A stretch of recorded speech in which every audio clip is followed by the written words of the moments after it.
Assalamualaikum warahmatullahi wabarakatuh.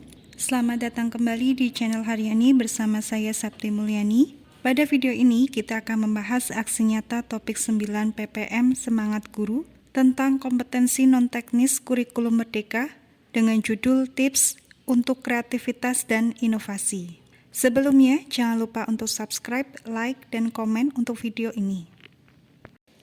Pembuatan video ini sebagai aksi nyata pelatihan mandiri seri Semangat Guru 2 tentang kompetensi non-teknis kurikulum merdeka dengan tujuan untuk memberikan tips bagaimana menjadikan peserta didik lebih kreatif dan inovatif di dalam kelas. Mengapa berpikir kreatif penting bagi peserta didik dan apa tujuannya?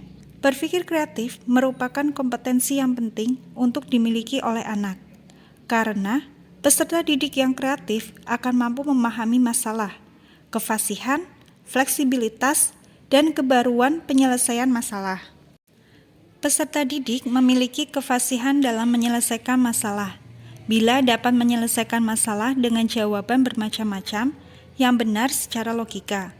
Dalam hal ini, peserta didik memiliki fleksibilitas dalam menyelesaikan masalah, apabila dapat menyelesaikan soal dengan dua cara atau lebih yang berbeda dan benar. Peserta didik memiliki kebaruan dalam menyelesaikan masalah apabila dapat membuat jawaban yang berbeda dari jawaban sebelumnya atau yang umum diketahui oleh peserta didik. Kreativitas ini merupakan proses belajar yang ada dalam diri anak, bersama dengan kecerdasan, motivasi, minat, dan perhatian. Kreativitas ini mampu memberikan pengalaman banyak kepada peserta didik. Ketika siswa mengalami atau mempunyai pengalaman, maka tidak akan diragukan lagi kepercayaan diri untuk melalui semua proses belajar yang anak tempuh. Oleh karena itu, kemampuan berpikir kreatif wajib diasah sejak anak sekolah. Peserta didik yang kreatif dan inovatif merupakan sumber daya bangsa yang diharapkan nantinya ikut andil dalam memajukan bangsa dengan bermodalkan prinsip belajar Pancasila. Dalam kreativitas, ada dua aspek yang sering muncul, yaitu orisinalitas dan efektivitas. Orisinalitas kadang disebut juga sebagai kebaruan atau keunikan. Sesuatu yang baru atau unik belum cukup untuk menentukan sesuatu tersebut sudah termasuk kreatif atau tidak. Untuk itu, perlu aspek yang kedua, yaitu efektivitas. Efektivitas disebut juga kegunaan, ketepatan, atau kecocokan. Maksudnya di sini, ide kreatif yang muncul perlu ketepatan dan kegunaannya dalam menyelesaikan suatu masalah. Kreativitas adalah proses berpindah-pindah dari berpikir divergen dan konvergen. Ada saat yang tepat untuk berpikir divergen. Ada saat yang tepat juga untuk berpikir konvergen. Contoh praktik berpikir divergen seperti brainstorming. Contoh praktek konvergen berupa seleksi gagasan. Jika tahap berpikir divergen diganggu konvergen atau sebaliknya, maka proses kreatif akan terlambat. Oleh karena itu, supaya ide yang muncul dapat bermanfaat, maka berpikir divergen dan konvergen perlu dikembangkan. Bagaimana membantu peserta didik untuk melatih berpikir kreatif di kelas? Yang pertama, biasakan peserta didik untuk memberikan pendapat. Hal ini bisa dilakukan ketika pembelajaran berlangsung di kelas, baik ketika penyampaian materi maupun ketika diskusi dalam suatu kelompok.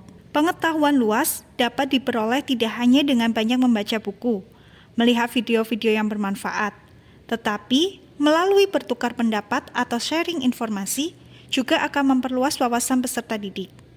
Mempunyai pengetahuan yang luas akan memberi dampak juga pada cara berpikir secara kreatif. Yang kedua, meyakinkan peserta didik untuk mencoba hal-hal baru. Tips kedua ini bisa dilakukan dengan mengajak peserta didik untuk membuat proyek bersama, baik individu maupun kelompok. Ketika anak mengerjakan proyek bersama, maka akan terbentuk ide-ide menarik dari masing-masing anak. Di sini, anak akan belajar memutuskan ide yang mana yang akan mereka gunakan untuk dapat menyelesaikan suatu proyek ini. Apakah dari salah satu anggota saja atau memasukkan semua ide menjadi satu. Biarkan peserta didik untuk mencoba hal baru dan bebaskan untuk berkreasi, sesuai apa yang peserta didik inginkan. Jangan membuat patokan yang membuat peserta didik merasa terbatasi.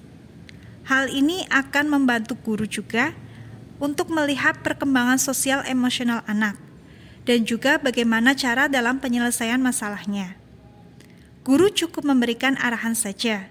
Selebihnya, biarkan anak bertanggung jawab dalam keberlangsungan pembuatan proyek tersebut. Ketiga, memiliki kemampuan untuk memecahkan masalah. Guru dapat memberikan penugasan berupa studi kasus yang berkaitan dengan materi yang disampaikan kepada peserta didik. Hal ini akan membantu peserta didik dalam meningkatkan kemampuannya untuk menemukan suatu solusi atau alternatif pemecahan masalah. Ketiga tips tadi dapat dilakukan oleh guru ketika melakukan pembelajaran di kelas untuk membantu peserta didik agar berpikir kreatif. Nantinya, kreativitas dan inovasi peserta didik akan semakin berkembang, yang diharapkan berpengaruh untuk keterampilan masa depannya dalam memunculkan suatu ide dan penyelesaian masalah yang muncul.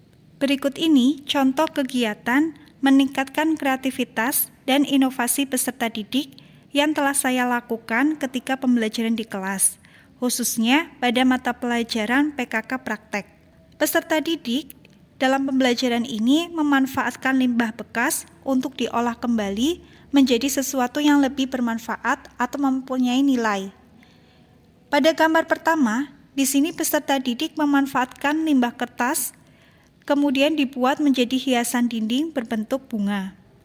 Untuk gambar kedua, ini menggunakan limbah botol bekas, plastik atau kresek yang berwarna-warni, dan kawat. Kemudian dibuat menjadi pot dan juga bunga. Untuk gambar ketiga, di sini peserta didik memanfaatkan limbah stik es krim dan kain flanel yang dibuat menjadi tempat pensil serta pajangan foto.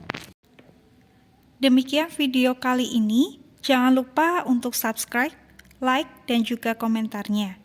Mohon maaf apabila ada kekeliruan dalam penyampaian materinya. Terima kasih. Sampai jumpa di video berikutnya. Assalamualaikum warahmatullahi wabarakatuh.